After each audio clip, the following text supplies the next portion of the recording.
We are Natura Co. 4 brands: Avon, Natura, The Body Shop and Aesop. 4 brands united in our commitment to life, who believe that we should all give back more than we take. 4 brands that know that the best business in the world is the one that is best for it.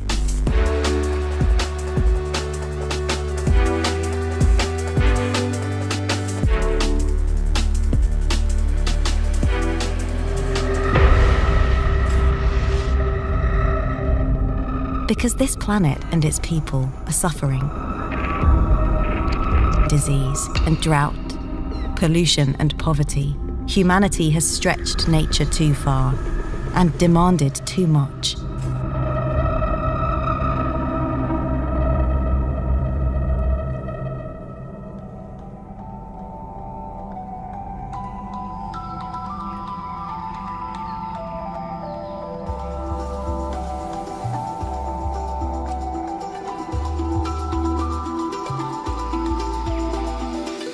It's time to stop talking and start acting. It's time to commit to life. To not just stop deforestation, but reverse it. To not just be carbon neutral, but net zero. To go beyond human rights and practice human kindness. To breathe life back into the lungs of the world and save the Amazon. To not just recycle, but regenerate. To come together for change. Because when we act as one, we act for us all.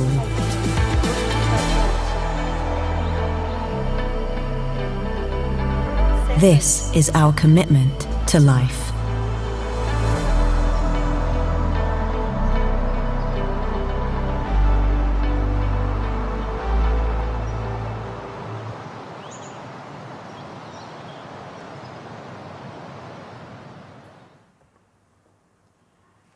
Well, good morning, everyone. It is an immense pleasure to be here in such a beautiful setting on a Sunday morning where most people are probably still asleep, but we're here to talk about such an important subject, which is, I guess, worth the early rise to be here.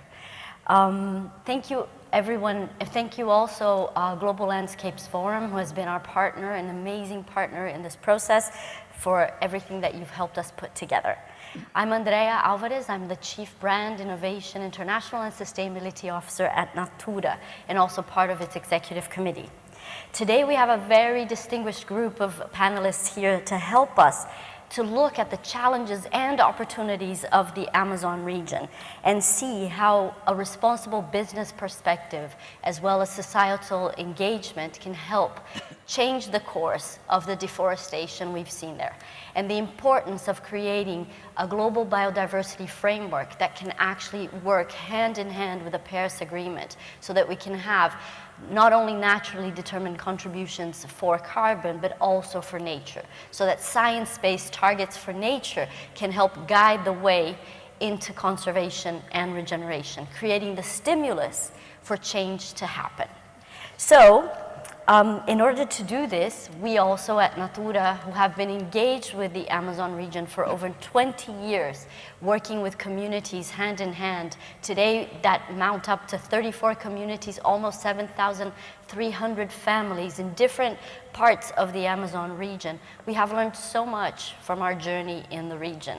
And we know and have seen close hand both the power of destruction as well as the potency that regeneration and alternative business solutions can create to that ecosystem and for its transformation.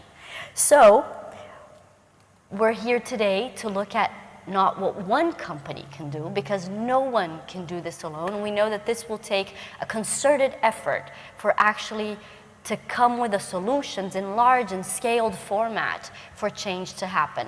And that's why we have this amazing panel here who will help us delve into some of these challenges and issues and hopefully pave the way or find some solutions or propose alternatives. So I'm going to start introducing Marina Grossi, a dear friend, president of CBEDS, the Brazilian Business Council for Sustainable Development. Since 2010, Marina has led this nonprofit organization interacting with government, civil society that includes 60 of the largest business groups in the country. She's on more boards than I can mention, and from 1997 to 2001, she was a negotiator for Brazil at the UNFCCC. Thank you, Marina, for joining us. Thank you to be here to talk about this so important issue in this beautiful, amazing place. Thank you. Lucy Coast is communications director for Business for Nature, leading the coalition's campaign, communication, events, and media activity. Business for Nature, one of Natura Co's trusted partners, is a global coalition amplifying a powerful business voice, calling for governments to adopt policies now to reverse nature loss in this decade. Lucy, thank you very much. Karen Oliveira is External Affairs Manager for the Nature Conservancy in Brazil. TNC itself needs no introduction, and Karen is an expert on the public policy challenges of Amazon preservation at state government level. Thank you, Karen. Hello everyone. Thanks so much for this opportunity and stay here in this wonderful place. Thank you so much. Thank you. Tasso Azevedo, also a longtime friend of Natura, is a leader on land usage and general coordinator of Mapiomas, a satellite-driven monitoring platform, which in turn is a key provider for the Plana Mata project, providing up-to-the-minute deforestation data. But that is not enough to describe Tasso and all of the incredible things he does. And it's a pleasure for us to have you here with us as well, Tasso. Last but not least, Roberto Vac, also a dear friend, is one of the founders of the Amazon Consultation, Concertação da Amazônia. Roberto has huge experience in the field of environmental and social sustainability. He also founded the sustainable forestry business Amata, and is also known on the board of Instituto Arapiaú, a philanthropic foundation closely linked to Natura. Thank you, Roberto. Great to be here. And later, when we go into the Q&A, it's our privilege to be joined by Samila Ayuya. Sorry, Samila, I've said this a few times, Ayuya, an environmental activist indigenous of the Sateré Maué people. And she will join us for the Q&A later on. Thank you for coming. Okay, so with that, let's get going. Lucy, first question to you, if that's okay? Okay, so today we want to take a deep dive into regenerative business models which bring proper value to nature. But before we do this, how about we take a step back and focus on the why? Why is it important for us to respect, preserve, and regenerate biodiversity? So all businesses ultimately impact and depend on nature. That could be an agribusiness that relies on pollination or pest control. It could be hydropower that relies on soil control. And so ultimately, there is no business on a dead planet. But we know that we're putting nature under increasing amounts of pressure.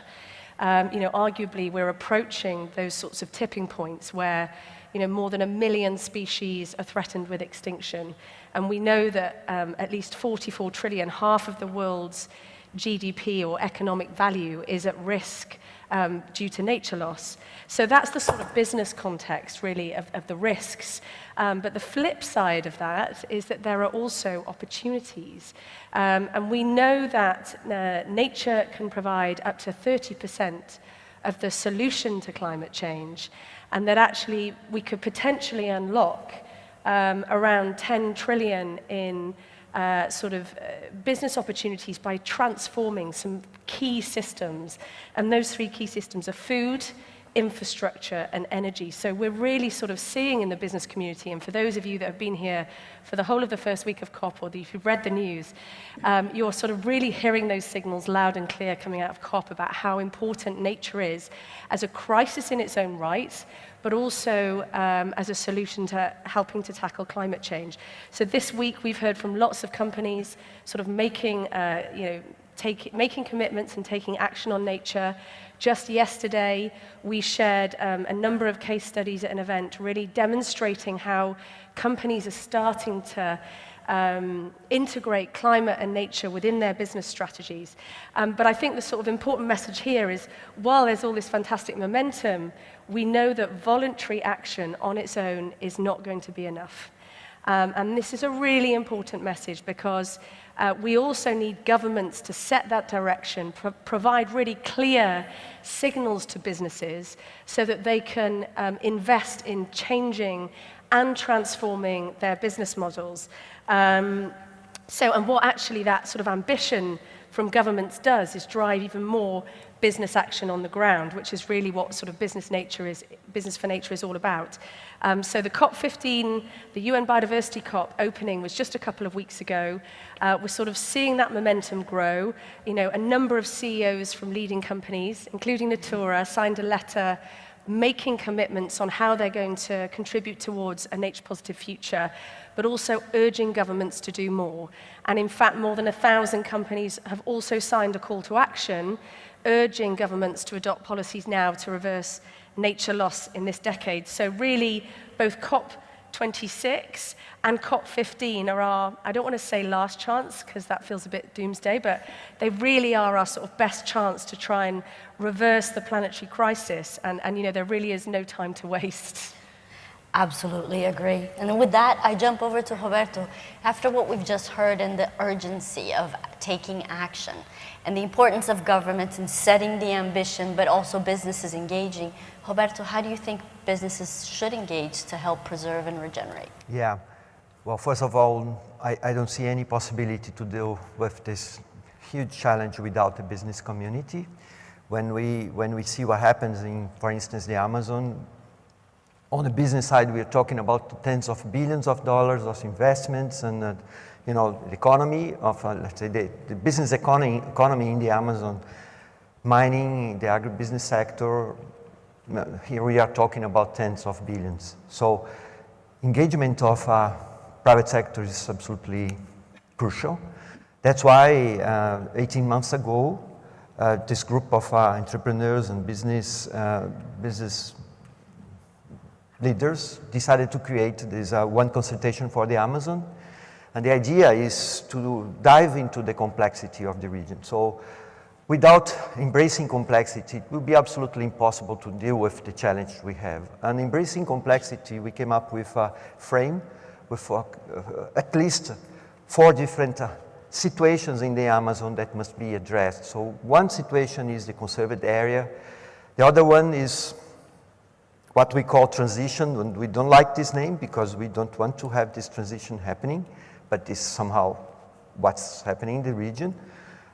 Then the already converted area, and where the production of commodities, the name of the game, and finally the urban Amazon. For each one, the development of not only a plan, but the development of a vision on how to address economy, finance, all the land use approach, science and technology, education, health, all that must be really developed under this concept of the heterogeneity of the Amazon. So there is not such a thing as one Amazon, just the opposite. We need to embrace the complexity. We need to enjoy the heterogeneity of the Amazon. And when we talk about heterogeneity, we also need to enjoy the social and cultural aspects of everything we do when we talk about, when we not only we talk, but when we get involved with the Amazon. So cultural elements are one of the most important aspects of everything we talk here. So the combination of the social and environmental aspects are one of the most important things we need to deal with. I totally agree, and it's been incredible to follow the evolution of the concertação or the consultation for the Amazon, and how you've managed to harness so many people together towards thinking for solutions. Marina, now to you. And building on what Roberto talked about, it's not just one Amazon, there are many Amazons, and the complexity of that ecosystems many times, you know, kind of scares businesses away. But you've been very successful in harnessing a lot of momentum in Brazil, and we need not just one, but many business sectors getting involved with the Amazon and embracing the complexity to find solutions. How have you seen most recent developments with businesses and the Amazon? Thank you, Andrea, for this question. Let's remind that we have in Brazil the biggest biodiversity in the world. So it's, as you said before, it's also an opportunity. I've been as a negotiator before in the COP, so it's many COPs, maybe almost since the beginning of the COP. I've been here, sometimes by the government, but most of the time from the private sector, for working for the private sector. And I can tell you that I never saw such a momentum when you have, you know, either biodiversity and climate change together. So that's a momentum for biodiversity. And for us in Brazil, it's really important. And that's an opportunity. And this is the COP of ambition, but also the COP of action. So we've been working since the beginning of this year with some statement that we call the coalition of the private sector, because you have, you know, we have 115 signatures of CEOs representing, you know, a very important part of the GDP in Brazil, but also 14 institutions on private sector in Brazil saying this is a big issue for us. Climate change is a big issue, and biodiversity is also a big issue for us. We have to take another look, because development, it is another time for, you know, development. It's no longer, we can no longer exist with the inaction, because the risk is very high. We depend mostly, 0.5% of our GDP in the world is based on biodiversity, on forests. So if we don't have the Amazon, if we don't succeed in biodiversity in Brazil, we won't succeed in Paris Agreement as well. So I think that recognition, and maybe especially after the pandemic, because I think also those 2 years, you know, people could realize how linked it was, food, biodiversity, climate change. Everyone changed somehow their lives. And even business, we in the beginning of this pandemic, we thought, well, maybe, what do you think will happen about ESG, environmental, social, and governance aspects? Should, you know, business go back away because it's so important, the pandemic, and happened the opposite? You know, all the links and the many links that I went was about ESG. How can you introduce this in your core business? So because that's vital, you cannot pay, you know, that much resources for another pandemic. We have to be resilient. So to be resilient, we have to pay attention on what happened in biodiversity.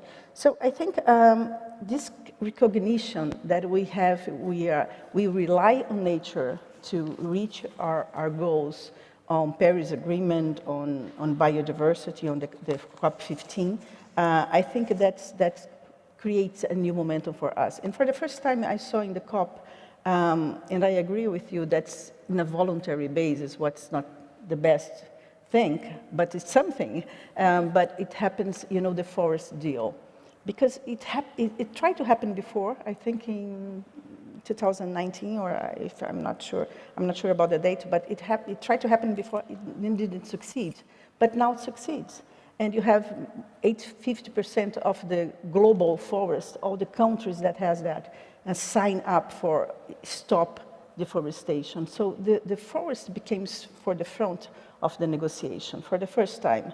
And I think it's a great opportunity for us.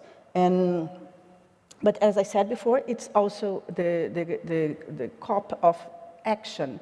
So what we describe in this statement is that we have to really put in the core business of biodiversity, in the core business of our companies, but also we have to pay attention. That's also what calls in the deal, the forest deal, to benefit the indigenous people that protects the forest.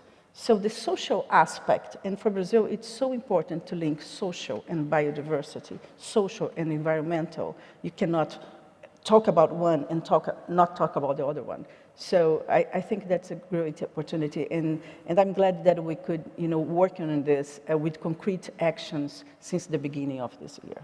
No, totally agree, and I think you touched on many very important aspects, which is the typical dilemma between development and conservation, which we know is a false dilemma, that there are ways out, and also the fact that the social aspect has to be taken into consideration. You cannot have economic development without we can no longer have just economic development not go hand in hand with, the reduction of inequalities and how you can really protect the indigenous people and the traditional peoples that actually are the ones that are conserving those ecosystems. So, yeah, absolutely. So, Tasso, with that, I'll hand it over to you because, yes, it is complex, and yes, if ESG and forests have come up on the agenda, which is a good, we can be slightly optimistic about that, but there's still a lot to be done. And what is your take on, what are the solutions? What is the innovation? How can technology play a role? What's your view on how we move forward? Yeah, so I think we obviously come far away in terms of thinking of, how can we apply different tools to understand the problem and to, know where deforestation is happening or degradation, what type of changes are happening in the forest and so on, much better than we could do 10 years ago, right? So we have different systems monitoring the forest and so on. But I think, and I see this in this last week, we have a lot of attention for what we say solutions that will create a new economy on the forest front and et cetera, which I think is absolutely crucial and important. But I want to give one step back and remembering what we are living right now. What we're living right now, and in the case of Brazil, that's very clear, is that deforestation, it's changing the pattern in a way that today we have the same area that is being clear-cut for the first time, primary deforestation, that's what we normally talk about. There is the same area of deforestation happening on secondary forests, on the regeneration. So we're talking about like regeneration, et cetera, and actually there is a lot of regeneration, but it has been also being clear-cut right now. And we are talking about 98% of the deforestation in Brazil, not just the Amazon, the whole country, has elements of illegality. That's what's going on in the field. So I think anything we can do to create like the new economy, etc., it's great, but it will not solve the other problem. I mean, there's no way. I mean, you can protect, 100 million hectares, and it will be beautiful. But if we continue to lose every year 1-2 million hectares on the area that is not protected, will not solve the question. So I think we still have to get our feet on the real problem. We need to stop deforestation. And we'll not stop deforestation just by creating alternatives. That's not the issue. Like the people that are playing that, they are not people that wants to find an alternative. That's not like small land. Don't get this picture. It's not like small landowners that need to feed themselves and then they have to, that's real business. Like clear-cut forests in the Amazon is very expensive. It's a real business happening there, right? So my point in here is that we have to, as we say, like embrace the problem, like not get away from the problem, so no boycott or anything like that. But we really definitely, I think this is the role of the business today, is how we can take it out from the supply chain, anything related to deforestation. Point. Not in 10 years, not in 5 years, just right now. Like what we can do for the next, let's say in the next 12 months, every single, company trading and working on the region say like, I will not get involved with deforestation. That would be my single message. And then I think we should do this almost like an obsession, right? An obsession. I don't want to see that on the supply chain, because if we constrain the access to any market, you know, for anything that comes out from, especially new and recently deforested area, I think we can really make a very fast move, not waiting for the government or for anyone to make that. And I think the point of technology that it's important is that if you say like maybe 5-6 years ago, you know these topics about deforestation and how much was illegal, etc. But you really didn't have like something very clear that says where is the deforestation, where is the who is the owner of the area, how you make traceability and so on. And I think all the elements to do that, all the technical elements are on the table. It's just a question of really firmly take the decision that we will, you know, get out of this for the next 12 months. I think this will create the environment that we need for all the other marvelous things that we want to have in terms of substituting. I loved your point, and I think what we've done with Plena Mata jointly together is in that direction, because one of the things that are always also very many times challenged is, well, can I trust the data? Where's the data? How can I engage society? And we co-developed a portal, a monitor tool that can actually give people access real time of everything that's happening in the Amazon region with related articles and engaging society. I think we're supposed to have a video on it. Can we play that video on Plena Mata?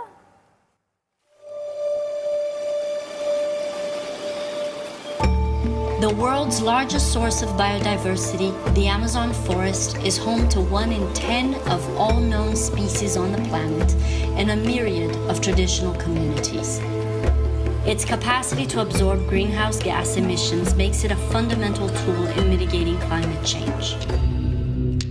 However, due to drought and deforestation, the Amazon has become a net emitter.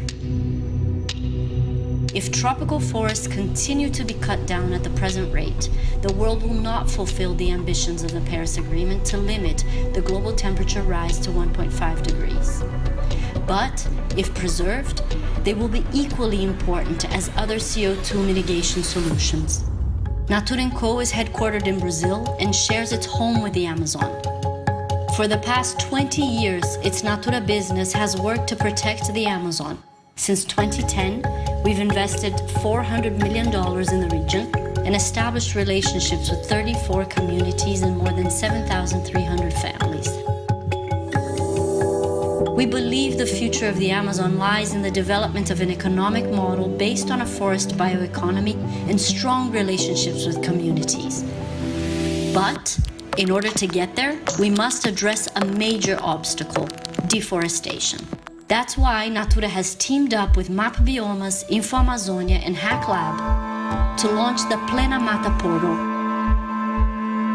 Together, we seek to engage governments, the private sector, civil society, and local organizations to support the fight against deforestation, promote conservation, and support social progress. A forestry monitor consolidates the most up-to-date information about deforestation. And in the future, also on regeneration. The news sections present, in a georeferenced manner, news in the media and information notes, in addition to reports and opinion articles on everything that happens in the Amazon that affects its conservation. The Good Initiatives section highlights the stories of people, institutions, and projects that work to eliminate deforestation and promote the conservation and regeneration in the Amazon. This is the decade of climate action. No matter where you are in the world, we all depend on the Amazon. With Plena Mata, we have the opportunity to mobilize a global movement to protect the world's largest rainforest and ensure a healthy and sustainable future for all of us.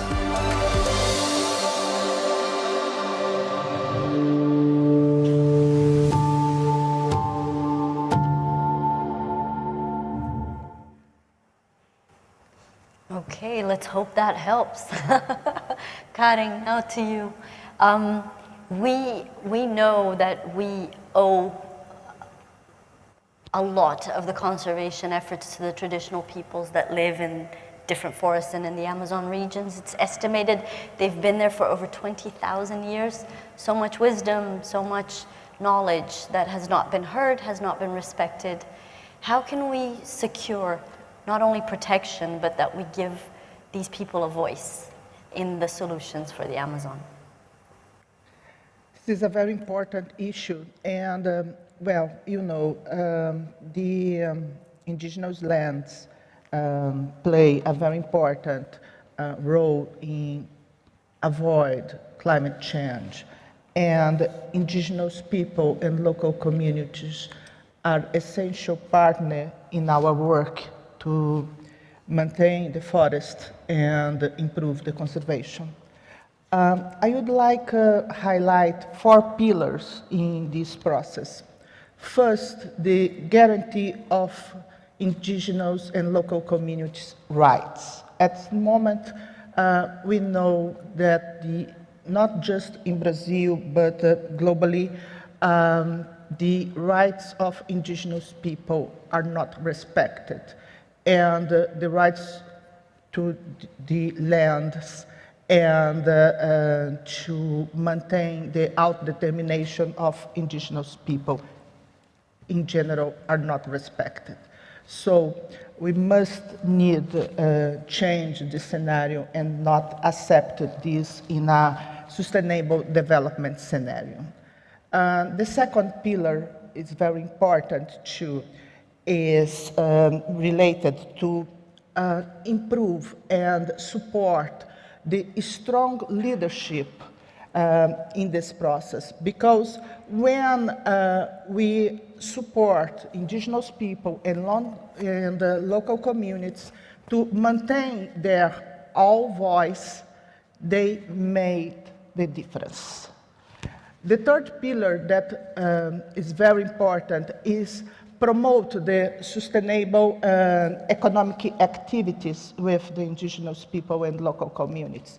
Promote the capacity to improve these possibilities and offer different opportunities and public policies to make the difference. And the fourth pillar, very important, is promote the territorial and environmental governance, use multi-stakeholder platforms where indigenous people and the local communities maintain their voice. And one more time, make the difference and make decision process. So we believe with these 4 pillars, we can stimulate a theory of change and advance in this challenge of maintain nature and people and development in this way to avoid climate change and improve the conservation process. Couldn't agree more. Roberto, do you want to bring some insights on what could help stimulate and drive either the public policy or the implementation of them, or making sure that, you know, indigenous peoples and rights are preserved? Yeah, one of the first discussions we had when we somehow engaged with the creation of the consultation was a discussion of development model. What means development model? On this new context of the value of the nature being more and more something that is crucial on the new development global model. And this is not ready. The development model that we are using nowadays just doesn't fit into this new context of nature-based solution and respect with indigenous people, local community, social justice. This combination of nature with social justice is something that's not embraced into the traditional development models that were developed basically in the northern part of the world. So I don't see any possibility to get into this, the development of these new models without the involvement of the indigenous people, because it's something that is not only to get them respect, of course, respect is absolutely crucial, but to learn from them, learn how to shape this new development model based on the experience they have, long experience they have on living in the forest and somehow bringing some light into this big challenge that we all have on shaping this new concept of development. So that was the first pillar of the discussion we had in the consultation was, we need to discuss a development model. And then the first thing is, what means development? Mm-hmm. And the discussion on what means development, in our view, passed through the huge, very deep engagement with the indigenous community because they can really help the world to shape this new concept, which is absolutely crucial. Yeah, go ahead. I was going to go back to Karen, but please. Yeah, just lay out something. So we measure every single change that happens in the land in Brazil from 85 to 2020, right? So just like every single of the 9.5 billion squares of 30 by 30 meters of Brazil, year by year, what's happened? And so we find out that we lost 85 million hectares of forests or in natural vegetation in general in this period. Less than 1% of that happens on indigenous lands that are demarcated. That's very important, like demarcated, like with that. They are recognized. If you recognize that, it's simply deforestation disappeared. And the 1% deforestation that happens there, or it happened before it was demarcated, or it happened afterwards, done by somebody else that is not them, right? Which is the so I think there should be something like it was like it's a no-brainer. Yeah. It's the cheapest way actually to solve the problem. Is actually just recognize those rights, not just for indigenous people, also for the quilombola. So I'm saying this because I think that the most fundamental thing that is happening in this field today in Brazil, and I think this is like something that everybody in the world should be aware about, is this idea of marco temporal. Right? Which is to set up a cutting date in which if you can't prove that you were in the land at that cutting date, which was the proof of the Constitution, then you don't have rights anymore over the land, which is totally absurd, right? What's happening right now. So I think there is one thing that we should have is like everyone should be just like fighting very strongly for this notion that, there's no cutting date. I mean, recognition of, and that's on our interest. It's just their right, but it's on our interest, on the protection of the forest. No, I totally agree. And Karen, you work both with public sector, with local communities, with businesses as well. And this idea of the sheer concept of the development model that we have, with the industrialized era that we've lived, has to be challenged, and that's part of the discussion, and recognizing that there are other forms of development that is not that one. What do you think is the case for the regenerative business model and respecting things and fighting back absurd things like marco temporal? What can we do? Yeah, and I totally agree with Tasso, and especially when he talked about the zero deforestation, not for 2030, but for tomorrow. No, zero deforestation for tomorrow. But I think we have a big challenge in this way because how we really implement the zero deforestation, no? And the possibilities that we have to maintain the forest and scale up the different opportunities and projects that we have in Amazon region, for example. So in a recent study that we developed together, Natura and IDB, about the bioeconomy supply chain in Amazon region, we studied 30 different forest products and the possibilities to generate income and a socio-biodiversity economy, including local communities, indigenous people, small farmers, and others.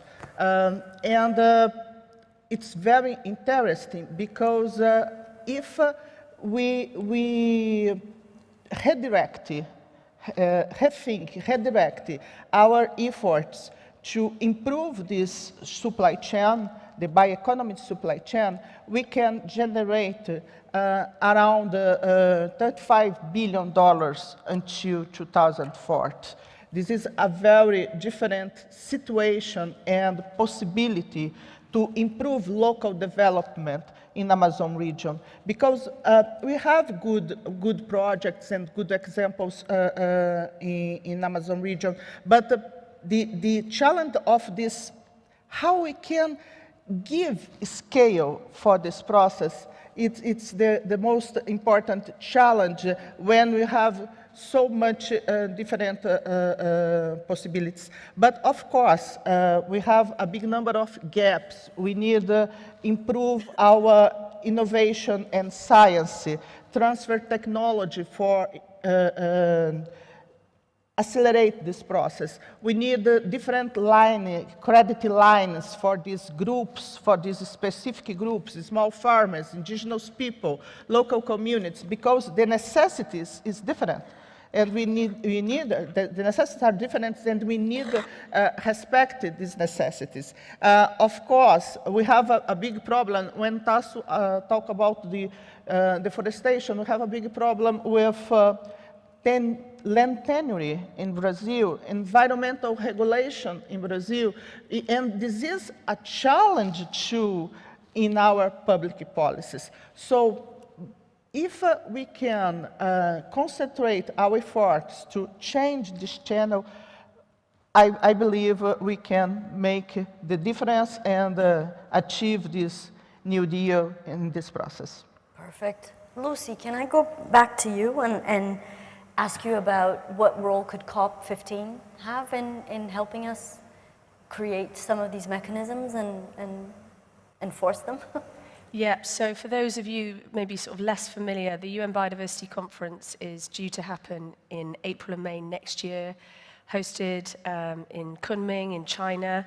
And what we're hoping to really see come out of that COP is a transformative and ambitious post-2020 global biodiversity framework that's really going to kickstart the transformation of our economic and financial systems.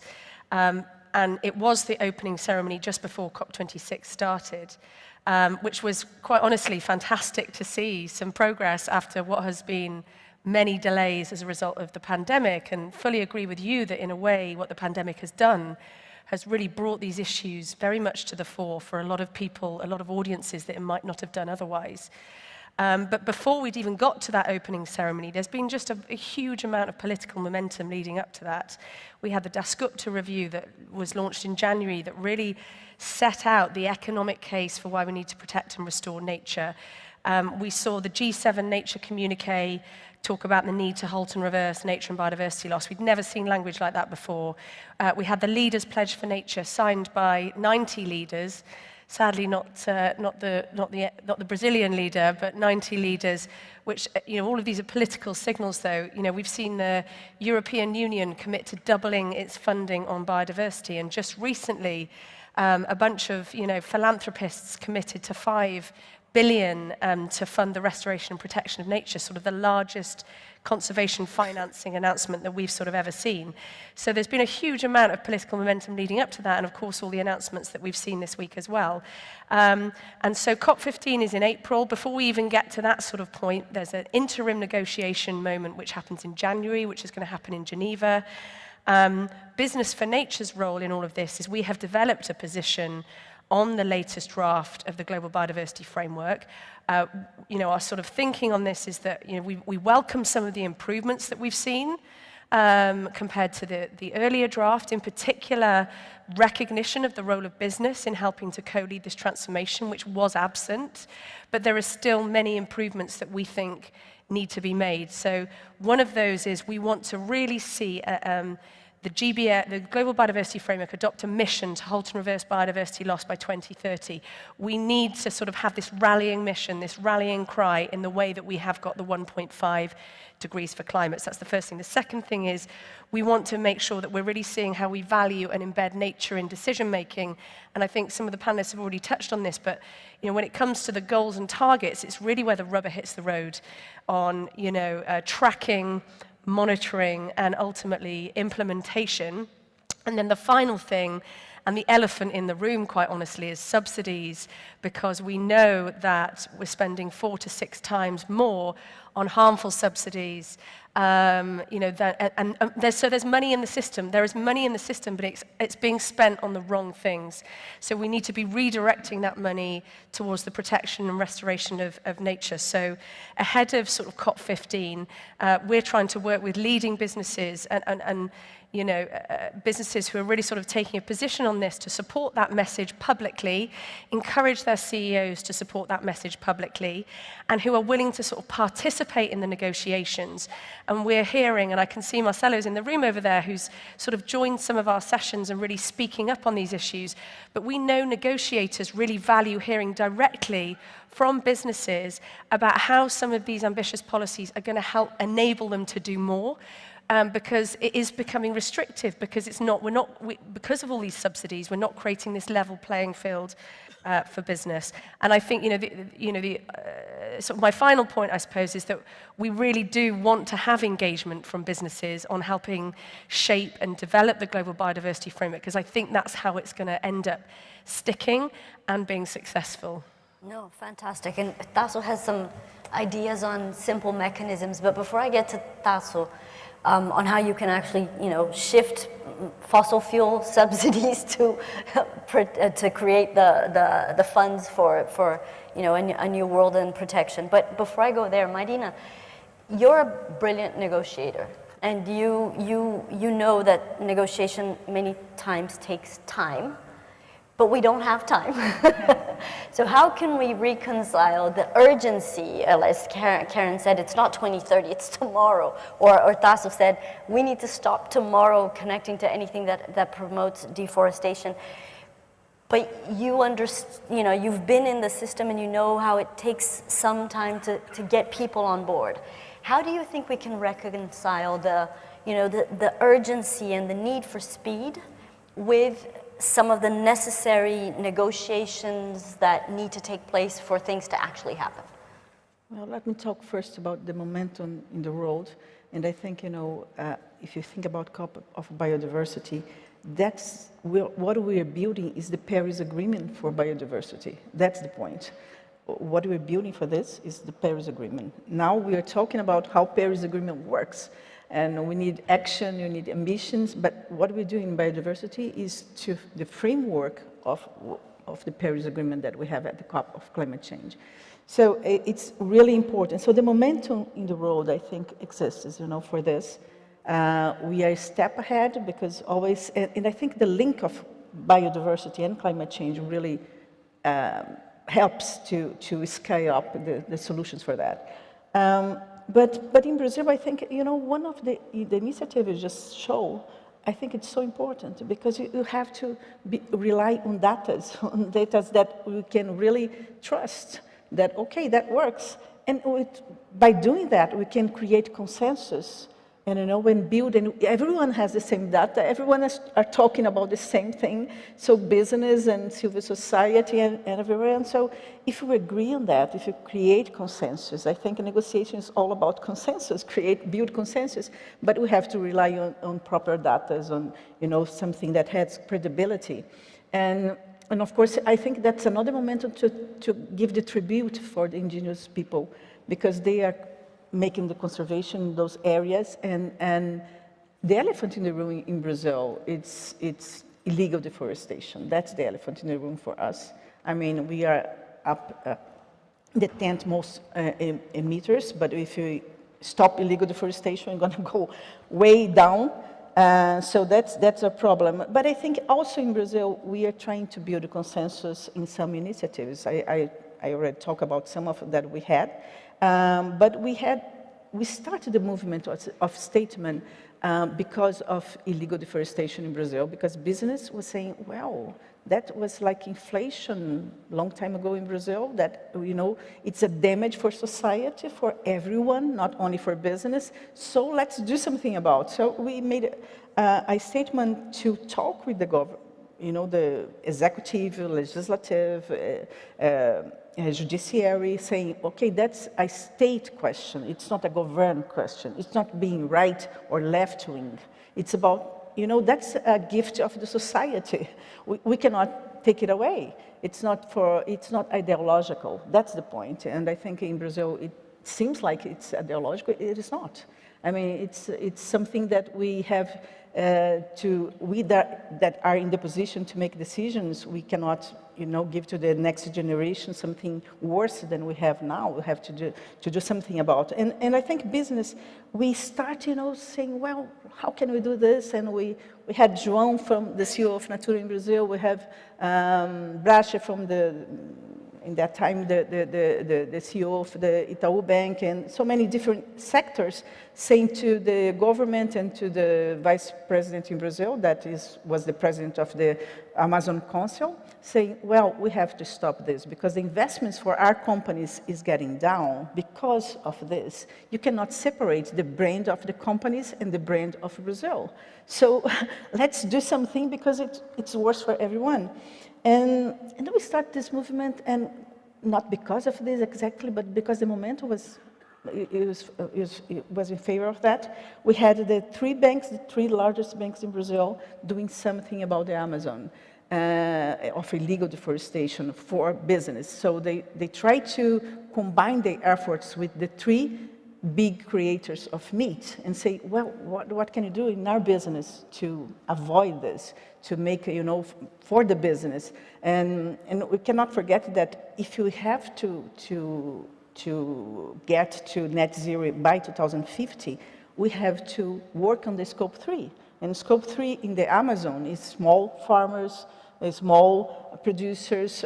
So we have all the scope 3 for the big companies. They have to move this agenda in the Amazon. So I think the momentum is I can see for many areas that is coming because that's opportunity.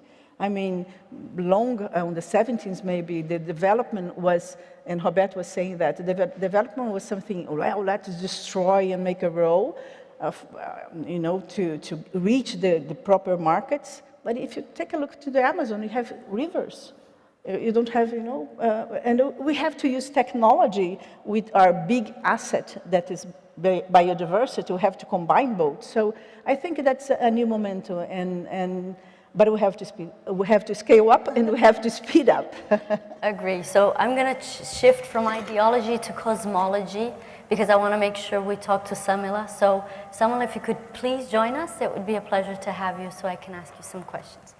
Samila, acho que maybe you can sit here. Samila, pode ficar aqui. Se quiser. So I'm going to say in English and then in Portuguese. First in português. A gente ouviu muitos insights ou muitas ideias dos outros panelistas, mas ter você aqui é um privilégio e o fato da gente poder ouvir em primeira mão de quem está lá e que tem provavelmente uma ideia um pouco diferente do que é necessário para as pessoas que estão lá para a região amazônica. Então, eu como uma líder indígena vivendo na região, o que você acha que é como você se sente, o que você vê dessa discussão toda? Deixa eu só falar em inglês. Então, we've heard insights from the other panelists today, but being an indigenous leader living in the Amazon, what is your perspective on, you know, what is the case forward for development? Nada por nós sem nós. Nós vivemos, eu venho de um lugar onde eu cresci vendo as crianças tomando banho no rio, tomando banho de rio, pulando no rio, brincando, crianças livres, bebendo água do rio. E que a gente não tem mais isso recente. Deixa eu... Termina, perdão. Pode ir. Okay, no, porque senão I'm going to forget. So, nothing for us without us.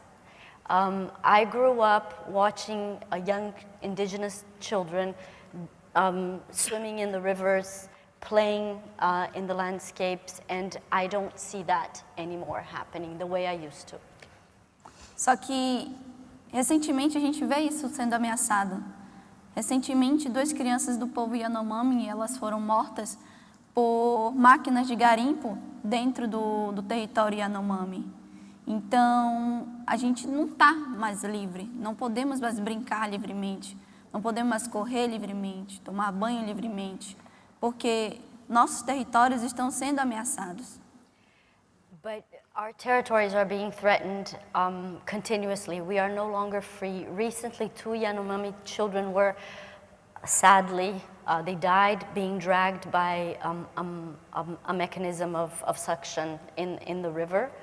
And we are no longer free to go. We are being threatened every day. A água que vocês bebem é assim, The water you drink is like this, branquinha. white. A água que o povo transparent. Munduruku toma é totalmente contaminada por mercúrio. The water that the Munduruku. Munduruku people drink is completely contaminated by mercury. É necessário a demarcação dos territórios indígenas. It is necessary to demarcate or to establish the territory of the indigenous people. No nosso país, em um país em que 100% era território indígena, antes da invasão, ter somente 13% do território terra indígena demarcada é um ecocídio. Our country used to be 100% populated by indigenous people. All of the land was indigenous. Now only 13% of that is allocated to indigenous territory. E esses 13% nós sabemos que são os 13% em que mais tem a preservação da fauna e da flora. I forgot to say something and only 13% being today remaining for indigenous people is ecocide, or a genocide of the indigenous people. Let me just think. This translation on real time is hard. Ai, Samila, qual foi a última frase que você falou? Oh yes, yes. And of the total area that the indigenous people live in, they conserve. It's, I think, globally 5%, 86% is conserved by indigenous people. Desculpa. Então não tem como separar a causa ambiental da causa dos povos indígenas, porque nós somos os principais defensores do meio ambiente. Nós estamos ali dia a dia lutando na nossa comunidade por estar ali. Nós somos uma extensão da natureza, nós não vemos. So you cannot separate the indigenous cause from the nature cause or the climate cause. We are there, we protect the region, we are intrinsically connected to that agenda and to that space. Nós estamos ali todo dia lutando pelo nosso território. E muitas vezes isso, dentro do nosso país, está valendo a nossa vida. We are there every day fighting for a territory, and that in our country today many times is representing our lives. Há muitos casos de parentes que estão sendo assassinados dentro do seu território por conta do garimpo, desmatamento, da grilagem, das queimadas também e tráfico ilegal de animais. Many of our relatives are being killed on a daily basis, and that is because of mining, of logging, of illegal trafficking of animals, land robbing, and I think that was it. Dentro dessa COP a gente vê várias negociações sobre Amazônia e Amazônia, sobre povos indígenas, indigenous peoples, the Amazon, e a gente só ouve assim e não vê o protagonismo dos povos indígenas dentro dos espaços de tomada de decisão. In this COP, we've heard a lot about the Amazon, indigenous people, but we don't see the indigenous people actually being forefront and at the center of the discussion and occupying the spaces of negotiation and discussion in the COP. Que a gente vê essas... Obrigada. Thank you. Que a gente vê pessoas, como eles falam, grandes lideranças, tomando decisões por nós e querendo falar por nós. Mas nós já sabemos falar há muito tempo. We see many prominent people talking on our behalf, but we don't need anyone to talk on our behalf. We have a voice and we know what we need. Ouvimos também que vai ter grandes países se comprometeram a ter investimentos para a preservação da Amazônia. Só que isso nada vai adiantar se não ser construído com a gente. We've heard about many mechanisms and financing and resourcing allocations and funds to the preservation and conservation, but that will not work if these things are not built together with us, if these mechanisms are not jointly developed with us. Nós não queremos intermediários. We don't want intermediaries. Nós, povos indígenas, somos completamente capazes de cuidar do nosso território, de gerir os nossos recursos, porque nós somos os principais donos do que é nosso. Nós somos povos originários, nós estávamos ali muito antes de Constituição, muito antes de lei, muito antes de Estado.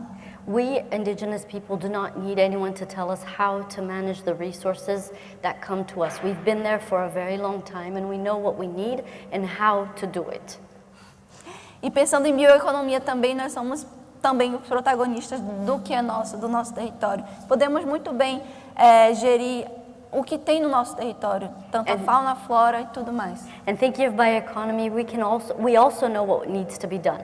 We've been doing it for a very long time and we know how to organize and create the necessary means to get what needs to be done. E a nossa luta é pela vida e nós estamos aqui na Escócia com uma delegação de cerca de 40 lideranças indígenas com o tema demarcação já, porque nós acreditamos que não tem como pensar em preservação do meio ambiente, não tem como pensar em um futuro sem levar em consideração os povos indígenas, porque nada é por nós sem nós. And we are here in a fight for life. We have a delegation of over 40 people from Indigenous peoples here in the COP, and we are here with a campaign for demarcation now. We need that our lands are respected, protected, and are demarcated officially, and nothing for us without us. Obrigada. Pai, o acesso também bem. Thank you. Samela, muito obrigada. It's a pleasure to have you here. Let me check how we are on time. Oh, we still have a few things. I would actually want to ask maybe if some of the panelists, based on what Samela just said, want to voice. I mean, you know, it's hugely humbling to sort of hear your personal story, and I think you're absolutely right. I mean, there was a piece of research that came out yesterday that mapped out more than 958 million hectares of indigenous lands that store 250 billion tons of carbon. But in fact, those communities only have legally recognized rights to a very small proportion of those lands. So we have so much more to do to sort of partner with indigenous communities and make sure they have the voice. Not a voice, the voice when it comes to decision making about, you know, our natural resources, and also the legalization, the demarcation, and the legalization that really honors land stewardship for these communities. So, I fully support what we've heard today, and think we need to do much more. Agree, Karen? Well. Voice, choice, and action, no? Because I think if we use effectively these three words, we make the difference. Thank you. Tasso? Demarcação já. I think it's a no-brainer. There's another thing actually in relation to because it's unbelievable the incident, or where we have tragedy. I don't know if you really captured it. It's like 2 kids, they were dragged by the machines that are extracting illegally gold inside an indigenous land. It's like it's unbelievable, right? It's like that we are in 21st century having this thing. So I think there is one thing that we can do. Like we need to turn gold into the new fur, like like we have in the 90s. Like, just avoid. We don't need gold for anything except from specifically in some electronics that you need like to have the gold. But this could be easily fulfilled by the industrial mindset. So it's just unbelievable that this thing like is self-declaration. You know, you have a piece of gold, you go to the bank and say, wow, this comes from whatever the place, and it gets it. And actually, the countries, the governments, the banks are buying this as a reserve, like to have as a reserve. It's ridiculous. So, you know, for one thing, at least all of us, we could do this, like, it's just make this thing the most nasty thing to carry on.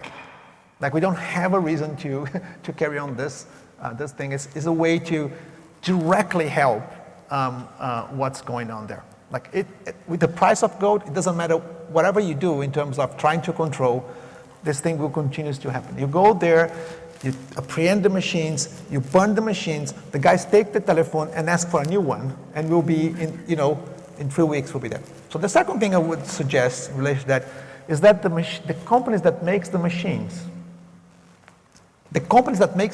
itself, like Caterpillar, Komatsu, and etc., just say that our machines would never be used for these things.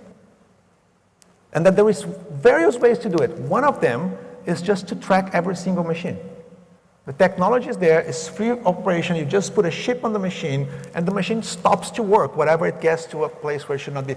I mean, we need to do very practical things that we can do, despite of what the others are doing, to actually help this thing. This is like absurd. The situation is absurd.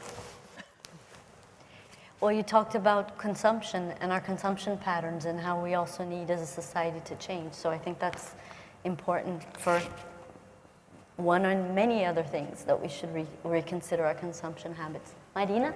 Yeah, I think it's not only legal deforestation, as you said, all the time. That's the big problem for Brazilian emissions, but also all types of illegality that has, especially in the Amazon area. It's a lot. I mean, mining, as Stas was saying, so many illegalities. So I think the point is we know how to avoid this. We know how to do, but we have to be more stronger. You know, of course, that's something that control and command has to do about, and you have to make the enforcement for that. But also not tolerate more any kind of illegality. That's the point. I mean, in the Amazon area, there is a lot of types of illegality going on, not only illegal deforestation. Robert? Yeah, I think I will quote Isabella Teixeira, our former Minister of Environment. She said that there is no standing Brazil without a standing forest. So Brazil is completely related to standing forests. And nowadays we are under our knees, globally speaking, and that affects our business societies in general.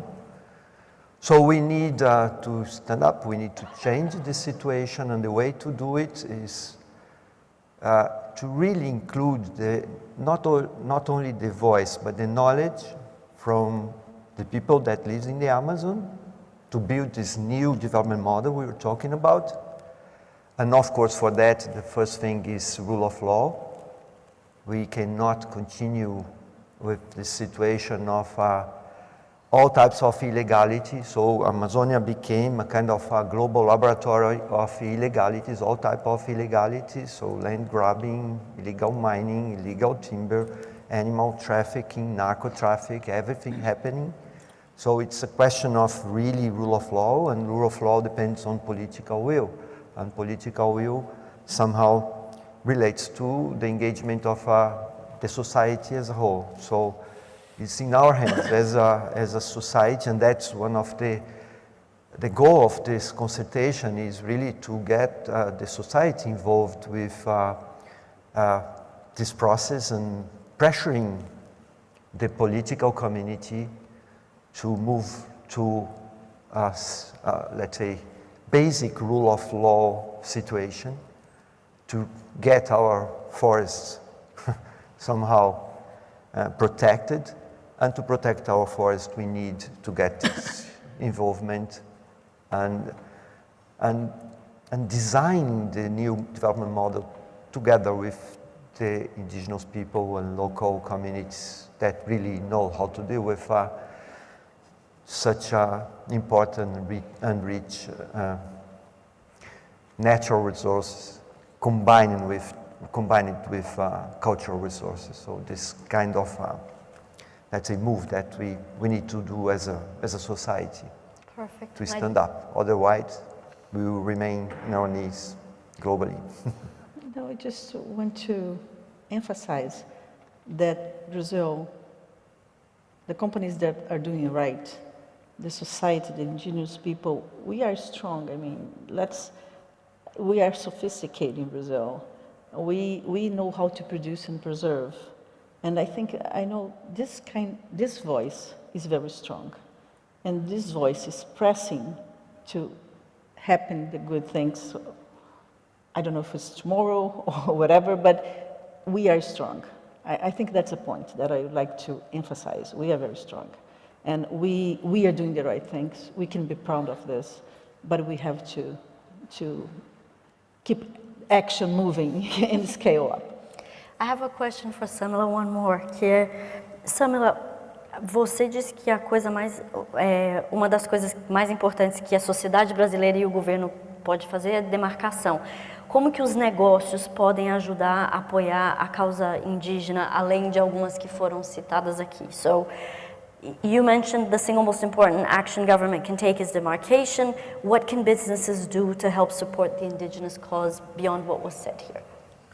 É preciso ter responsabilidade coletiva quando for escolher os nossos governantes. It's important to have collective responsibility when choosing our leaders. Porque as nossas ações, elas refletem em outras pessoas. E essa responsabilidade coletiva é o que move. Nós não lutamos só por nós. Nós não estamos ali defendendo o território e o meio ambiente por nós. É por todo mundo.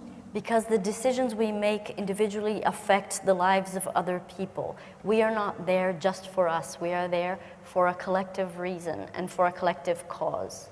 Negócios assim também têm que ter responsabilidade coletiva com os povos que estão ali. Businesses also have to have collective responsibility with the indigenous people that are there. Principalmente em fechar questões ou grandes negócios com autoridades que estejam comprometidas de fato, com os povos indígenas, com o rio que está ali, com a floresta que está ali, não empresas que apoiam agronegócio, que apoiam desmatamento, que apoiam construções de hidrelétricas nos nossos rios e que apoiam e que são contra os povos indígenas. So you need to select who you're going to do business with and how you're going to engage in the region and not engage with sectors or companies that are actually deforesting or promoting deforestation. The agro sector, when it does that, mining, when it does that, mineração, agropecuária, agronegócios, desmatamento. And other deforestation drivers that are promoting there. You should choose who you decide to work with and also not engage with anyone that doesn't respect the indigenous people.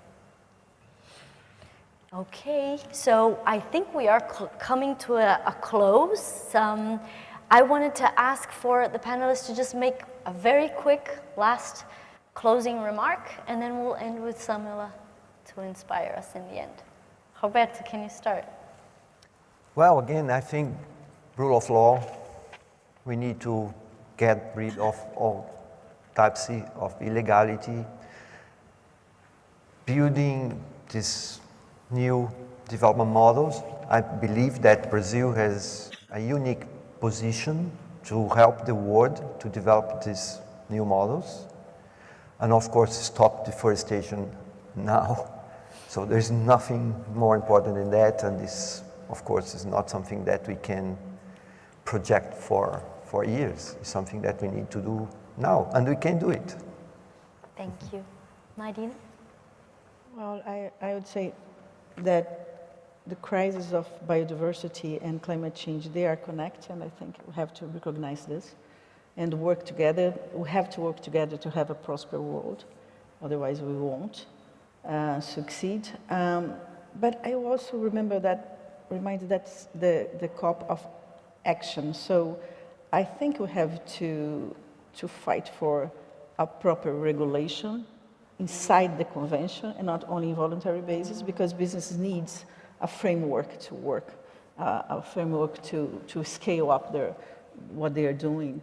But also for Brazil, Brazil has a very competitive position if you're thinking about the short and the medium term. I mean, so we need action to have, Article 6 and others, Article 4, transparency, not for 2050, but 2025, 2030, and we have to push for this agenda for being shorter. Action now.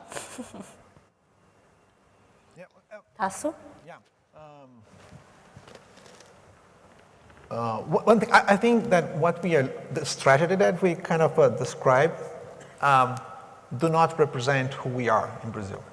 That I think it's fundamental thing. So if you take every single deforestation that happened in Brazil between 2019 and 2020, for example, because we measure this every single one, this covers less than 1% of the properties, which means 99% is actually not doing that. And we are the majority. Like the majority is not doing that. But amazingly, this 1% is actually driving the political will right now in Brazil. And I totally agree with what you said, which is like, we need to make the 99% that actually represents what we are to actually represent also the political will to make the change. So this 1% will not be doing what they are doing. So I think this is absolutely fundamental and I imagine that something like this also happens in other places. But I think in Brazil we have measured that.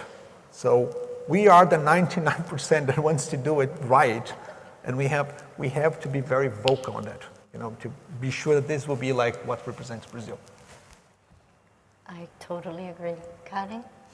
Well, I take a free ride in the words of Marina. This is a copy from the Biodiversity and Climate. This is not just a climate conference. This is a climate and biodiversity conference. This is a very important point. And in this COP, different of the others, the private sector present a very important role in different aspects and help us, not in the federal level, not with the parties, but with the subnational, with the jurisdictions, transform the real situation, transform the reality in Brazil. So for me, this is a COP of the climate and biodiversity, the subnational level, and the environmental and governance include private sector, NGOs, and local communities, indigenous people. This is different. This is not just a voice of the leaders, the global leaders. This is a voice of the others too. Perfect. Lucy? Thank you. I think we need to hold state actors to account on some of the commitments that we've heard coming out this week. I think we need to make sure that the investment is spent in the place where it's needed the most. I think we need to make sure that forest conservation and protection, as well as sustainable consumption and production, is integrated into international policies and then importantly implemented at a national level. But I think it's really important that we all leave this COP with a sense of hope and optimism. I think we have to, because I, for one, have a really deep-rooted belief that humanity has the sort of courage and willingness to cooperate and pull this off. And Samila, suas palavras finais?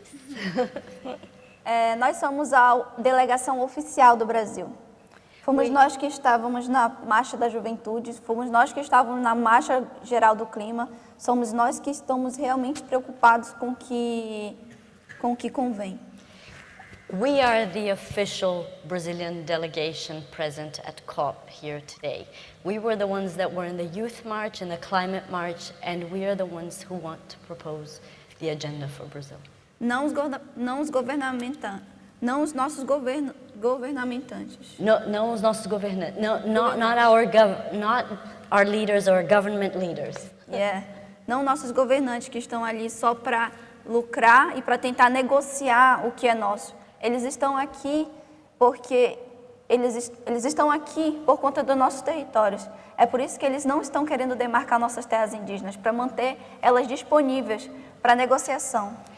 Not our leaders who are profiting from our lands and our regions. The reason why they are here is because of that they can actually benefit from those areas.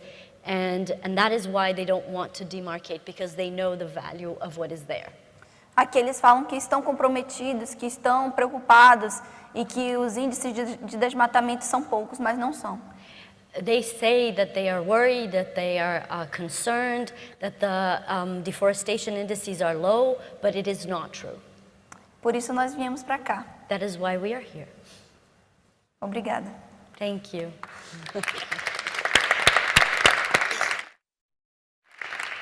Well, with that, I hope we've shed some light on not only the challenges, but the ways forward. And I think if there's one thing that we can take away from here is nothing for us without us.